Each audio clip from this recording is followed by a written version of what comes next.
Hi, welcome to our Mautic CRM video series provided by Higher Education Marketing. Today, we're going to look at the Leads by Channel report in Mautic. Let's get started. First, navigate to the Report section of Mautic using the main menu. Then, you can click on the Leads by Channel report. The first thing you're probably going to want to do is adjust the date range over here so you can see data from your specified time period. In this case, we're going to look at data over this past year. The top row of the Leads by Channel report indicates your different contact owners in Mautic, and the leftmost column indicates the different channels by which leads discover your school. In this case, we have Facebook ads, website, Google ads, but you may have other channels such as social media or email marketing.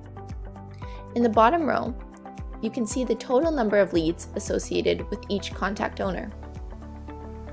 And in the rightmost column, you can see the total number of leads associated with each channel.